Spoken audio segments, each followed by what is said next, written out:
Hello chess fans, are you ready for a new scandal and more drama? Well, in this video I'm gonna tell you more about it, as it all happened at the World Rapid Chess Championships, which are taking place in New York. It's 3 days with rapid chess, 13 rounds in total. Time control for each game is 15 minutes plus 10 seconds increment. And there is Magnus Carlsen, who is participating, but not anymore. Well, what is that all about? You will find out very soon. First, I'm gonna show you a game he played on day one of the championships. He's playing with the black pieces against the talent Denis Lazavik. It's a very interesting game. Let's have a look. As in this game, Lazavik opens with 1d4, d5, c4, c6, the Slav opening, but here Lazavik goes for the exchange variation, and it's a very difficult line to play for a win with black. In general, these symmetrical positions, you can get it from the French, from the Berlin, from so many openings. This symmetry makes it really difficult to create something. But let's see how this game unfolds. Knight c3, knight f6, bishop f4, knight c6, that's alright, e3, a6 is kind of a useful move to cover any problems regarding the b5 square. Maybe a bishop or a knight can come there. So that's kind of a useful move. Rook c1, bishop f5, knight f3, e6. Here, first interesting moment of the game, queen b3. White is attacking that pawn on b7. And how are you going to defend it? Well, it's not that simple actually. If you play a move like queen d7, you always got to reckon with ideas like knight a4. The b6 square is weak. In general, the dark squares are quite vulnerable in this system. So black goes for this move, rook a7. Now, if you see this for the first time, you feel like this is not the sort of move you would like to play.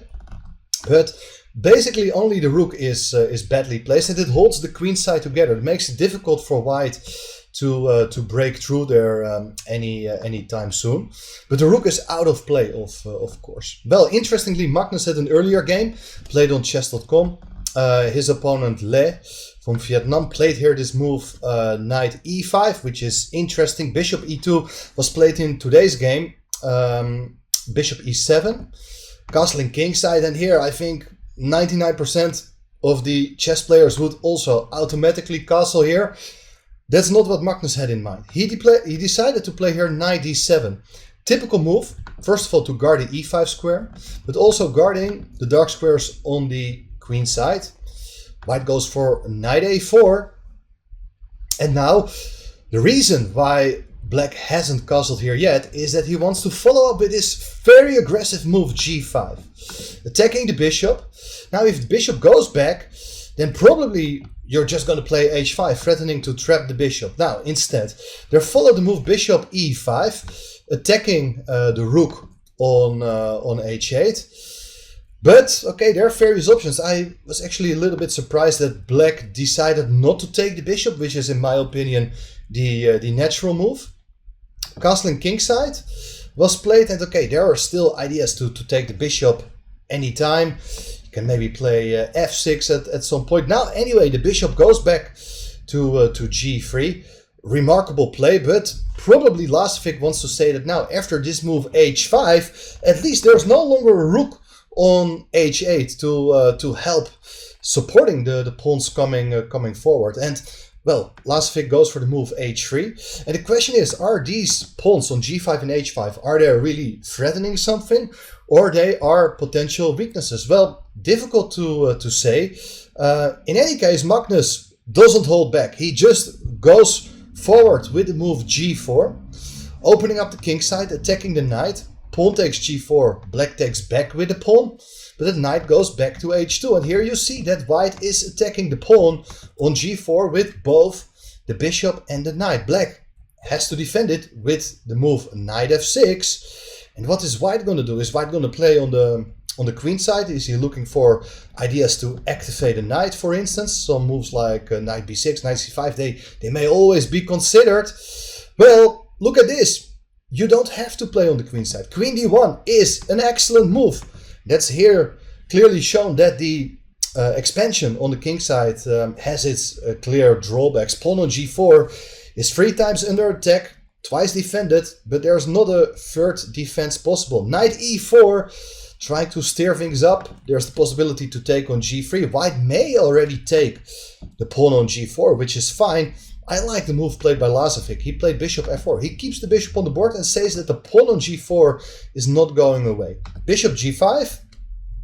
And now bishop takes g4. Bishop takes f4. Pawn takes f4. And here it is, king g7. Black is down a pawn, but ready to go for the move. Rook h8, queen h4, and deliver a devastating mating threat on the h-file. Well, of course, white still has time. Bishop takes f5. Trading of pieces is a good thing to do when you're a pawn up. And now another excellent move, g3.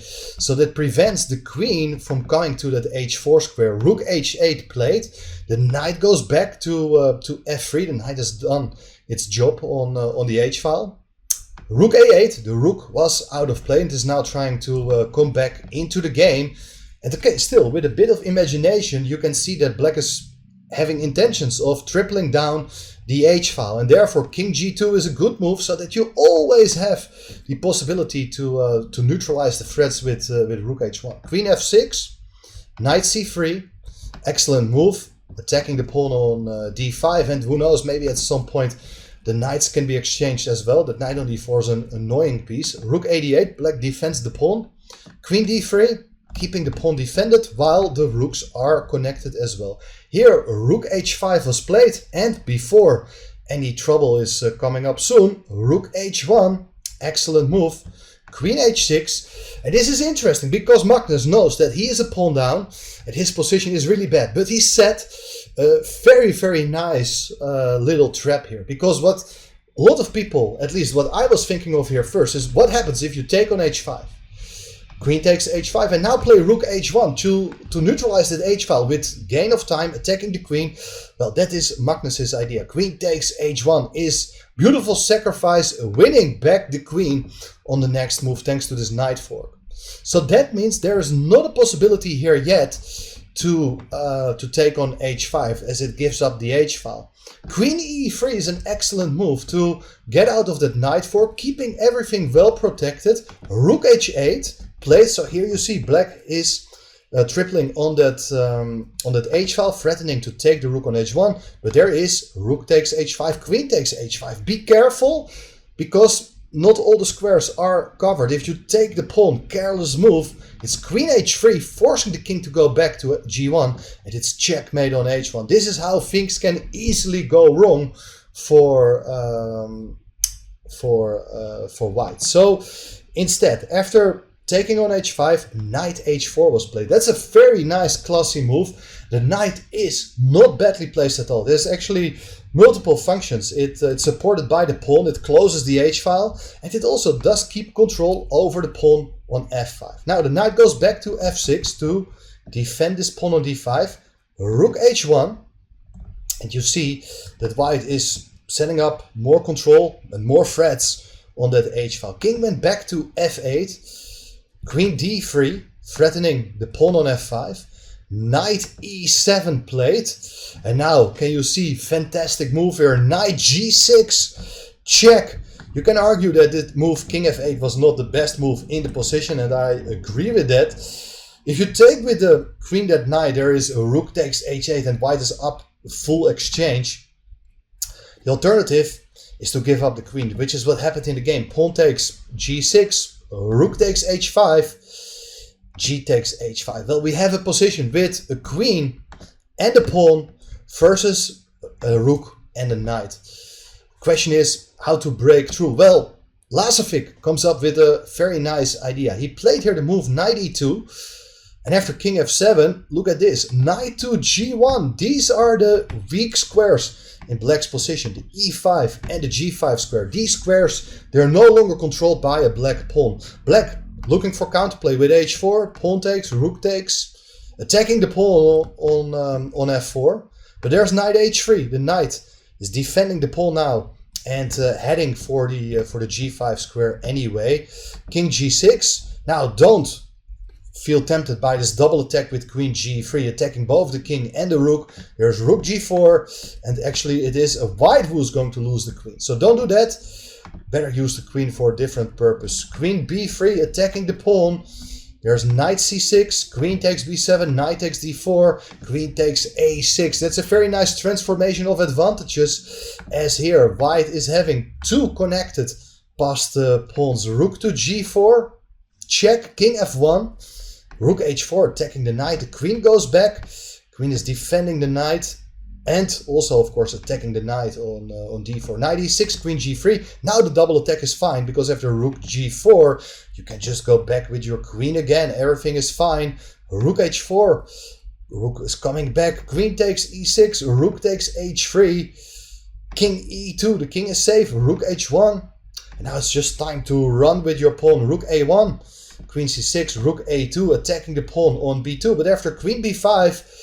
of course, Magnus realized that his position is just hopeless. The queen defends the pawn and does support the march of the a pawn. And very soon, with the queen coming to b7, there's nothing black can do against the promotion of the a pawn. So that was a very, very painful loss for Magnus Carlsen, who ended day one with only 2.5 points. That is not good for somebody of his class. And well, on day two, he managed to win in round 6 and drew in round 7, which is kind of an acceptable way to try to come back. But what happened there, guys, is that Magnus Carlsen, and this may sound really silly, he was just playing in with normal jeans, and that was not allowed according to the dress code set up by FIDE, the World Chess Organization, the governing body. So Magnus got a warning, like, please go back to your room, change your jeans. And FIDE said, well, it's kind of reasonable to do that because the hotel is only 3 minutes away. So between the rounds, you do have time. Magnus got his warning, but he didn't really care about that at all. He ignored it, even got a penalty of $200, declined it as well. And then FIDE didn't see any other possibility than kicking the reigning World Chess Rapid Champion out of the tournament. And that is quite a remarkable thing to do. Of course, it's a question, is this what FIDE should have done? Maybe they could have solved it in a better way. Well, it's difficult. From FIDE's perspective, they also warned other players, like Jan Nepomniachtchi. He got a warning and he changed his dress. So that is, in a way, you have to be principled to all the players. If you take a measure to player A, you have to do it to player B as well. So that is very understandable. Personally, I also understand Magnus. Like, for me, not being allowed to play in normal jeans. Well, I've played basically 99% of all my games in jeans. So I understand him as well, and probably. There are other reasons as well. They have this special conflict with the Freestyle Chess Organization, which was resolved before this tournament, but it was a clash of interests. And well, Magnus is of course more a fan of the future with freestyle chess, so that probably played a role in his decision as well to be so stubborn. Probably also the results of him during this tournament so far, they also had a huge impact. So anyway, Magnus has withdrawn from the championship. He is also likely not going to play in the Blitz, which is taking place right after this event. And instead, he basically said that he is looking for a nicer place, a warmer place to enjoy some holidays with his girlfriend. So, well, that's a remarkable twist at the end of the year.